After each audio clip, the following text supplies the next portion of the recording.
Described as a pioneer with an extraordinary talent, Russian-born Natalija Strelchenko, or Natalia Strelle, went on to play at prestigious venues around the world, including the Wigmore Hall in London, Carnegie Hall in New York, and Französische Dom in Berlin.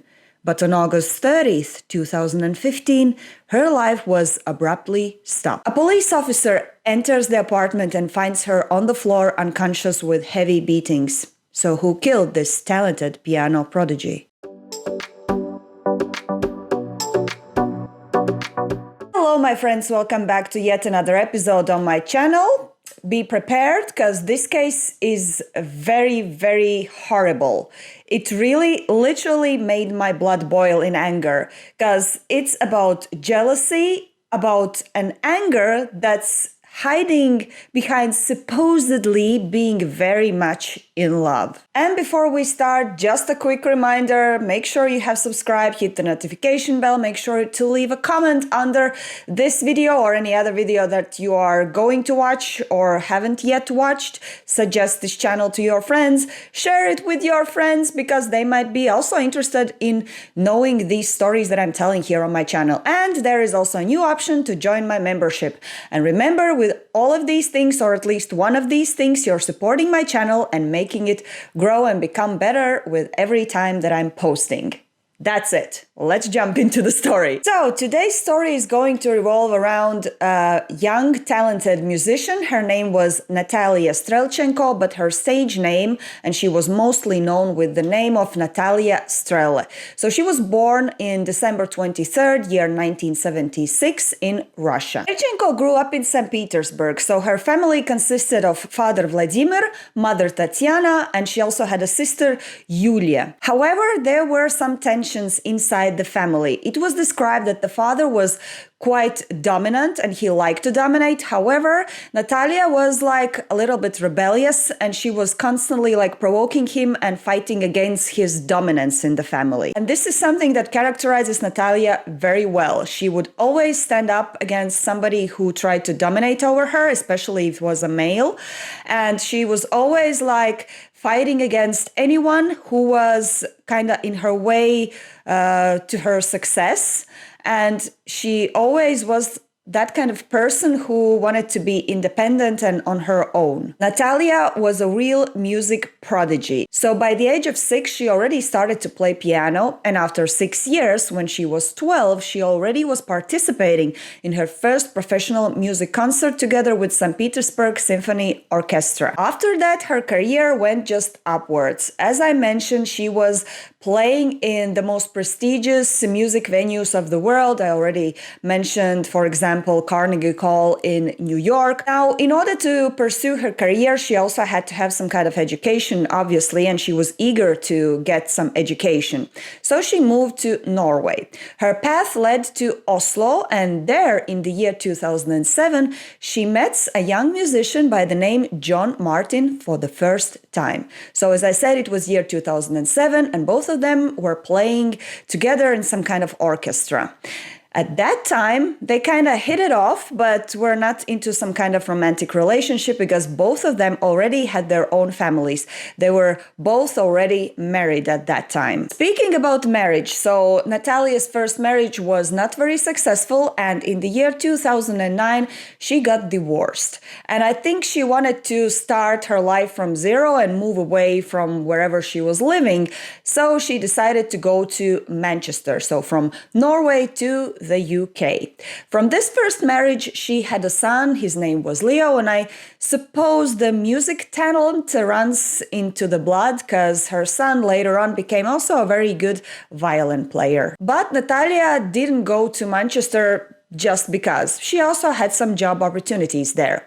There she was hired as an artistic director of a music academy, and she also got a job as an assistant professor in Conservatoire Henri Dutilleux de Grand Belfort. I am writing this name on the screen right now because I am pretty sure I mispronounced it. And it is located in Belfort, France. Life seemed to be going well for her. She was successful in music and also fell in love, which led to another marriage. You see, during this period when she moved to Manchester, she again crossed her paths with Jon Martin. Yes, remember this young musician whom she already met in the year 2007 in Norway, in Oslo, when she was studying.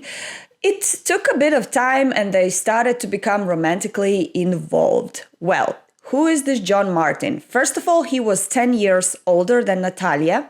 And as I said, this was not the first marriage for him. He had already been married. Moreover, when he started to date Natalia, he was still in his second marriage and already had 2 children. Now, Jon Martin was not his real name. That was his stage name. His real name was Jon Skogsbakken.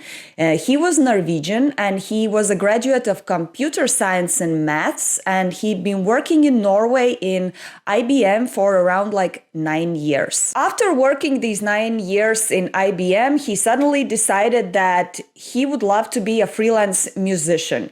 Well, he had the education and he knew how to play instruments. So this is when he moves to Manchester, and that's the time when also he meets Natalia, as we already understood. So during his time in Manchester, he started to play in different musical groups. He was playing double bass, but his musical career didn't went off as he was expecting it to be. Jon Martin was struggling with his freelance musician career. Strelchenko was going upwards, as it was throughout her life, because she had a real musical talent. So she was reached by a classical music producer named Arne Peter Rognan, and together they produced a lot of music CDs with her playing piano and also with her participating in classic music concerts throughout the world, like London, Tokyo, and New York. Rognan said she was an extraordinary lady. Her personality was absolutely overwhelming because she was full of confidence, and it seemed to me this must be a very special talent. I was really amazed by the capacity of that person. But during this time when Natalia's career was going upwards and Martin's career was not doing so well, the first red flags started to appear in their relationship. And this was also noted by the family and people surrounding Natalia. For example, there was an event where Natalia was recording Chopin in the Norwegian mountains, and her love of her life, Martin, just stormed in very angry and was very dissatisfied and announced that he is not included by the Russian musicians who were also participating into this recording and filming of the Chopin event. So he kind of wanted to draw the attention to himself, and he wanted to be very included in Natalia's success and whatever she was doing, because he also was eager to have that kind of success, if you know what I mean. Also, it was reported that quite often he would kick out Natalia from their home. He would also smother her and strangle her, any kind of physical abuse was happening there. But despite all of this and despite all of the warnings from family and friends, Natalia still got married to Martin in the year 2013. So the wedding happened in a campground in Norway, and there were only 4 people present in this wedding celebration. And what is interesting, 1 month after they got married, Martin was imprisoned because he was accused of attacking Natalia. And what is more, this attack, because of which he was put in the prison, happened in the year 2012, which means that on the moment when they were getting married in the year 2013, this case was still open and still happening, but still she decided to marry him. Martin spent 60 days in prison and then returned back home to his now wife. And his anger issues were still the same. He was angry at Natalia. He had these jealousy attacks. He wanted her to be very submissive, and he wanted to be a typical housewife who cooks, cleans the house, waits for him home, etc., etc. Not this rising superstar in the field of classical music. Later, she also revealed to her colleagues that the life at home has become miserable. Her husband hated her and he wanted always to control her. But for Natalia, she was not the typical housewife material. Remember, she was a musical prodigy.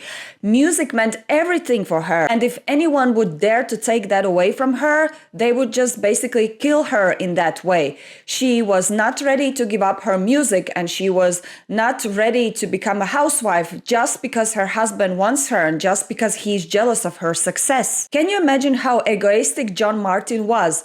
He could have been this supportive and loving husband who is proud of his wife's career and the fact that she's like the superstar of piano and traveling all around the world, going to concerts. No, he's just suggesting that she should stay home, cook, clean, and be this like submissive housewife. But remember, Natalia here, she had a character. Even when she was a child, she was standing up against her father, who was like the dominant person in the family.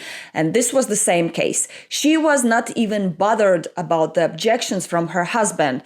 She knew what she loved and she was going towards it. She was never willing and never even considering to get away from the music career and become this like really quiet and patient housewife. Jon Martin understood that he will not be able to control Natalia. She was still going to do what she wanted to do.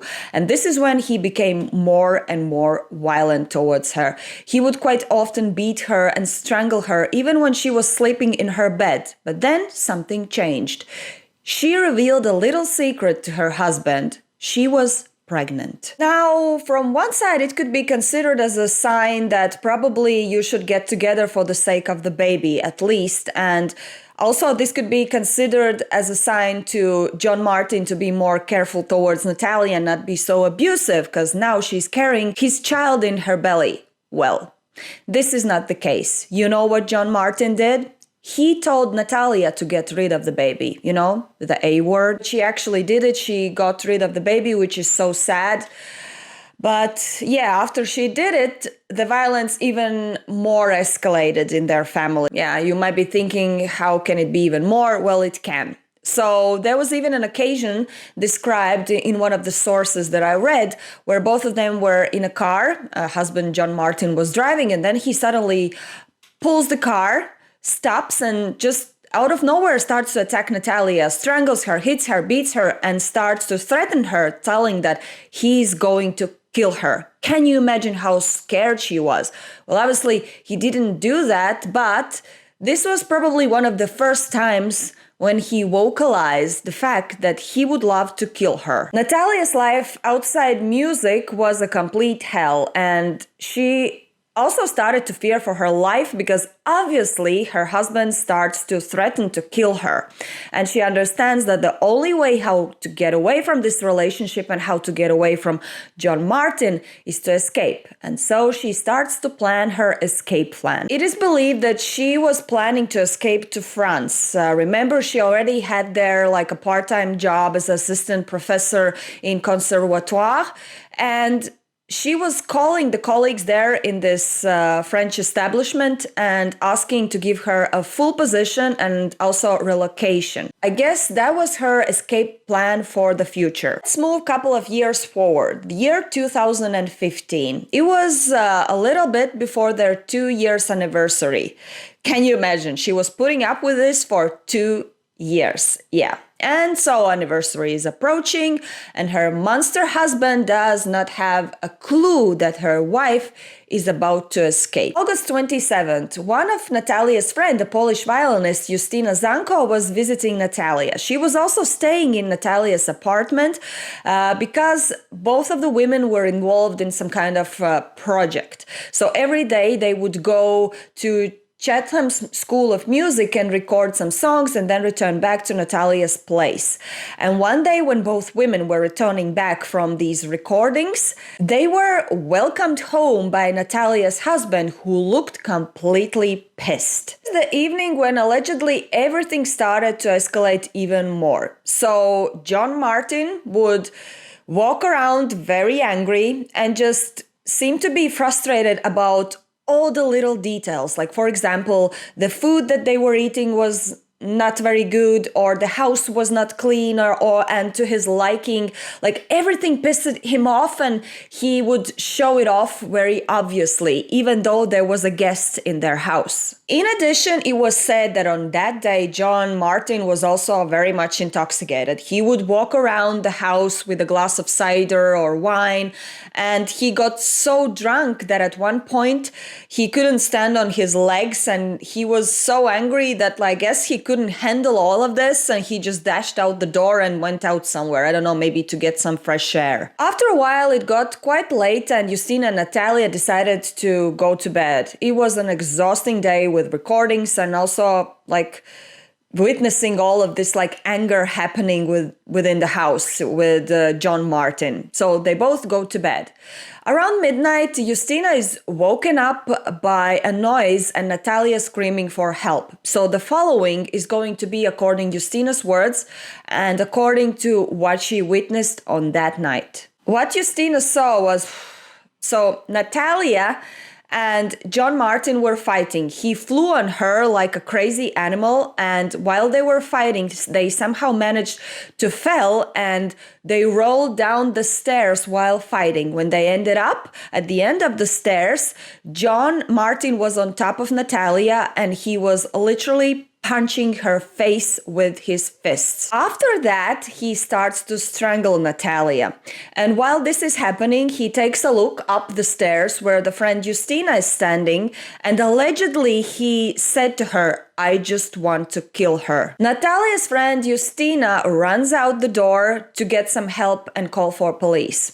And for those who are judging her why she was not intervening with this fight, I assume, it's my thinking, maybe she was too scared of Jon Martin because he was very strong and he could also hit her, and this would not lead anywhere. So she probably felt that it would be better for her to call for help instead of like intervening and not getting anywhere with this. I don't know, that's just my interpretation. But anyways, we know that she went out to get help. And after a while, the police arrived. But the only thing is that when the police entered their house, Natalia was already on the floor sleeping unconscious. Allegedly, one of the neighbors of that house also came forward saying that he heard somebody running in the corridor and banging on the doors. And there were like some loud noises. So it was assumed that maybe Natalia managed to escape the arms of her terrible husband. And she was probably running in the corridor, banging on the doors, asking for somebody to come out and help her.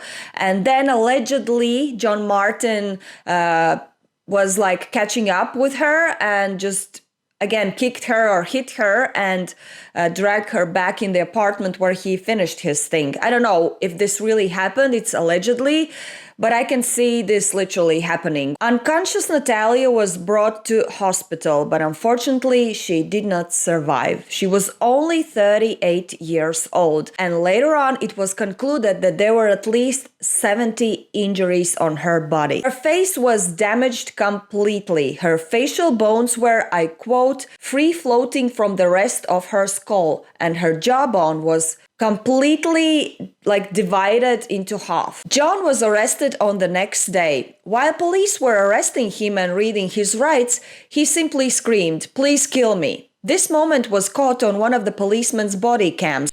"I don't deserve to live. Please kill me. Please kill me. Please.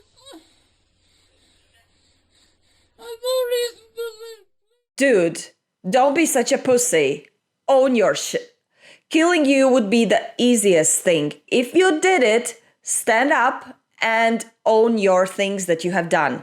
Like, this pisses me off very much. Like, just kill me, just kill me. Now get this. When Jon Martin was arrested and brought in for interrogations, he said that he cannot remember attacking Natalia. And throughout the trial, he was also denying murder or manslaughter. However, which is so weird, he admitted that he must be the man behind it. How should we interpret this announcement? I don't know. Jon Martin also claimed that he'd been suffering from depression and he'd been taking drugs. And on that particular evening, he'd been taking drugs together with alcohol. And maybe this caused this aggression and the subsequent memory loss. Like, he's trying to say that it was drugs and alcohol, not him. Such a pussy. The trial lasted for 3 weeks, and at the end, Jon Skogsbakken, or as we know him, Jon Martin, was convicted of murdering his wife, Natalia. He was found guilty of doing that by Manchester Crown Court, and he received a sentence of 17 years in prison. Let me take a pause here. 17 years for killing your wife, daughter, mother, and simply a genius musician. I don't think it's enough. How do you think? Write in comments. While sentencing, Miss Justice Laura Cox said Martin had intended to kill the pianist in what she described as a prolonged and ferocious attack. This attack occurred against the background of controlling and sometimes aggressive behavior by you. You came to resent her success and her friendships with those she met. I'm satisfied on the evidence that you were jealous of her being the focus of attention and praise of her meeting other people when she was working away from home. Just to add more to this Jon Martin personality, it was later revealed that actually he had been previously cleared also from a case where he was accused of attacking a young male. Yes, but we don't have any details about this case because of like legal reasons. But this just paints more clearer picture about this person, about this Jon Skogsbakken, or Jon Martin, call him whatever. Statement read outside court on behalf of Strelchenko's sister Yulia said, Natalia was much loved by all her family and friends, and Natalia was a loving mother to her son. She was extremely talented with much life ahead of her. She was taken from us in August in completely unnecessary circumstances. We cannot express how devastated we are that her life had been stolen from her. We miss Natalia every minute of every day. We can try to repair our heartache, although no matter how long the sentence is, it will not bring Natalia back or make our loss any easier. Strelchenko, a trained musicologist, had been artist in residence at Leeds College of Art and research fellow at the Norwegian Academy of Music in Oslo. In the year of her death, she had already performed 17 concerts, giving recitals at Le Vecine and Cité University in Paris and at International Chamber Music Festival in Spain. Well, this is it for me today. I hope you have a lovely day. Stay safe out there. Also, let me know if you've heard about the story before. As always, I'm just gonna tell the classic phrase at the end. See you next time!